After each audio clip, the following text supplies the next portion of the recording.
Hi guys, today we're going to read Rocket Writes a Story. Nash picked out this book because it's about a dog who learns to write a story, okay? So here we go. I'm going to turn the page.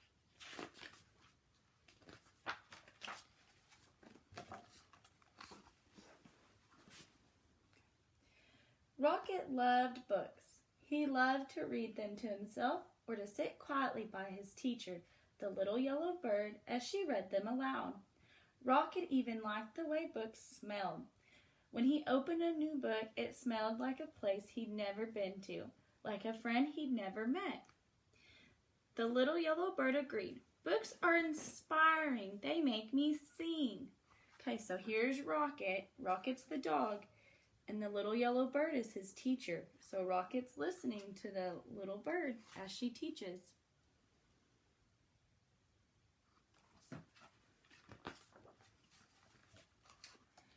Rocket loved words too. After snack time, his teacher would say, "Rocket, why don't you use that nose of yours to sniff out some new words?" And off he'd go. He'd fetch some nice ones like buttercup and a bug and feather and nest. "I'm looking for words," Rocket would announce to anyone who would listen. So what words did Rocket find? Say buttercup. Say bug. Say feather. Say nest. Those are all the words Rocket found.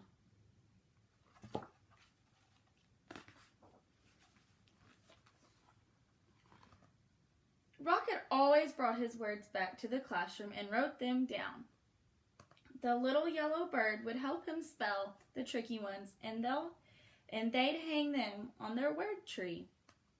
So like we had a word wall in our classroom, Rocket's got a word tree. I wonder why he's got a tree and not a wall. Is he in a classroom? No. Where is he? He's outside. Sometimes the bird added her own words to the collection. "This one is small, but I promise it'll come in handy," she'd say. So the word the little bird wrote down is up. Can you say up? Good. "Magnificent," chirped the little yellow bird once their tree was covered. Now what shall we do with all these splendid words?" Rocket thought all afternoon. Then he had an idea. I wonder what Rocket's idea is going to be.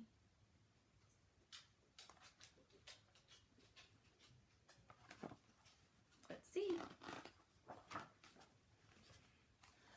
Rocket left school that day with a very waggy tail. "I'm going to write a story," he declared to Fred and Emma. "My story will be an adventure about the great wide world," he told a butterfly. "I will use so many words," he explained to Mr. Barker. "Hello up there," he called as he passed the tree where he had found the word nest. "I'm going to write a story."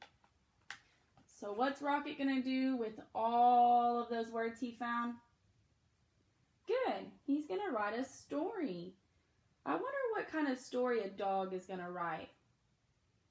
Can you think of what story a dog would write? Let's see. The next day, Rocket returned to his classroom. It was time to begin. He looked down at the blank page, and the blank page looked up at him. But no story would come. At snack time, Rocket gave up. "I don't know what to write," he told his teacher. How do you think Rocket's feeling right now? Look at him. Look at his face. How does he feel? Yeah, I think he looks sad too. Poor Rocket. "Don't worry," the little yellow bird replied. "One of the hardest parts of writing is coming up with a good story. But it's one of the most fun, too. Perhaps you want to write about something you've seen." "A bug?" asked Rocket. "Yes," sang his teacher. Stories need good characters. Or what about something that happened to you? Or something you really enjoy? My favorite stick? Suggested Rocket. Of course, said the bird. Or you could write about something that inspires you. Inspires me? Asked Rocket. Yes, something that excites you, the little yellow bird sang. So Rocket came up with a character, his bug he found, and something that he liked was a stick. Something that inspires him. What's something that you think that inspires him? Something that makes him excited. What's something that makes you excited? Rocket took a walk and looked for inspiration. He thought about friends he knew and places he'd been. He stuck his nose high in the air and sniffed the gentle breeze. And there it was, a delightful smell of pine needles and feathers. Inspiration!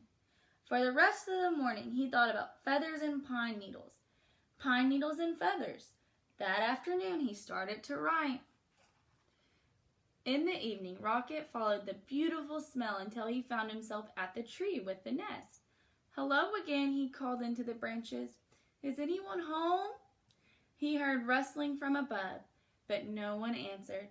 I'm sorry to disturb you, but I must tell you that you smell nice. Very inspiring. May I ask who you are? Still nothing. Perhaps I'll come back at a more convenient time, he said, and trotted off. Who do you think lives in the tree? Remember, we found a nest up there, so who lives up there? Good, a bird. Birds live in trees, right? I wonder what kind of bird it's going to be. That night, as Rocket watched the stars, he thought about feathers and a nest in a pine tree. He thought about his story and his collection of words. So the moon's up. What is it like outside? It's dark. Good. So that means it's what? Is it daytime or nighttime? Good. Nighttime. When the moon's up, it's nighttime. On his way to school the next day, Rocket was surprised by what he saw. A brand new word, he said, and it's already written down.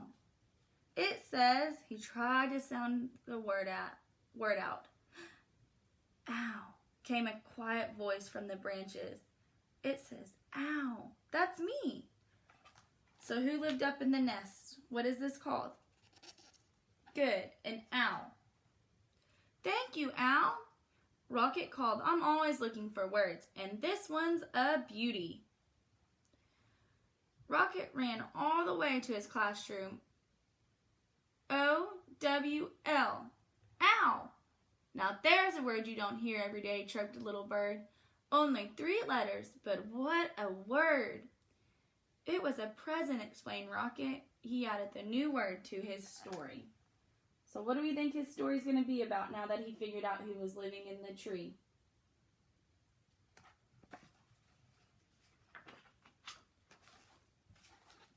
I'm writing a story about you, Rocket announced proudly to the owl the next morning. The owl poked her head out of her nest, and for the first time, Rocket saw her friendly face. Her big round eyes blinked below feathery tufts. About me? She asked softly. Would you like to come down and hear it? Said Rocket. Thank you, but I think I'll listen from my nest, the owl answered. So Rocket cleared his throat and began to read. Once there was an owl. She smelled like feathers and pine needles. She lived in a tree. The owl's eyes widened. Is there more? There will be, said Rocket. I think the owl likes his story, don't you? Each day, Rocket worked on his story. He wrote words down and crossed words out. When things were going well, he wagged his tail. So when he wags his tail, what does that mean? Oh, he's happy. Right, dogs wag their tail when they're happy. When he didn't know what to write, he growled. Sometimes he drew pictures for his story or took a walk in the meadow to look for inspiration. Oh, so he's drawing pictures right here. What does that make him? An illustrator. So he's the author because he's writing the words, and he's also the illustrator because he's drawing the pictures for it. The little yellow bird encouraged him. Remember, stories take time, she'd say. She wanted to know more about the owl and asked Rocket questions. Why do you think the owl wouldn't come down? What color is her beak? What does she do every day?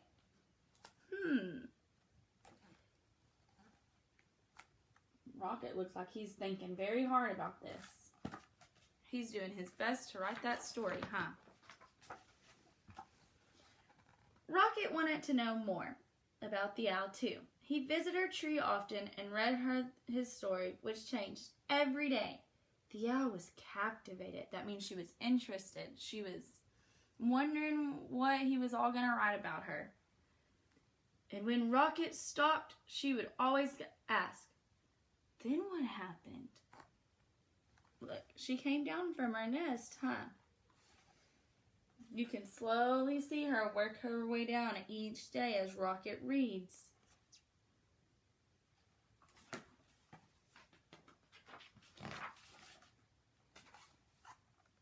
At last came the day when Rocket knew he was finished. What a fine story, chirped the little yellow bird after she read it. Rocket ran to the owl's pine tree. "It's done," he called. "Come listen." Look, how do you think Rocket feels now? Remember, we talked about this word in class. He's proud. He is proud of what he finished. He's proud of his work.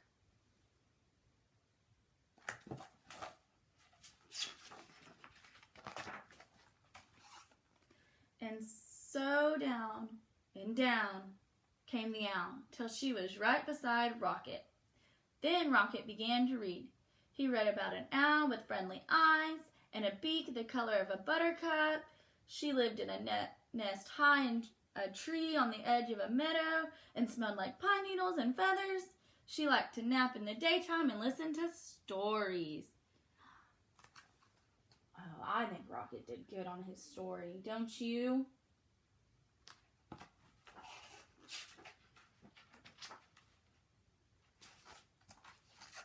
Branch by branch, the owl came down from her nest. Rocket read. She was shy, but she was brave, too. Suddenly, Rocket stopped. He wrote something on his paper that then began to read again. One day, the owl came all the way to the ground and became my friend. The owl blinked. "Can there be one last sentence?" she asked. "Can you say?" And the owl liked the story very much. "What a perfect ending," said Rocket. And it was.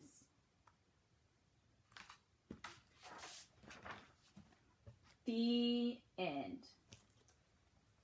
All right, guys. Hope you enjoyed it. Bye.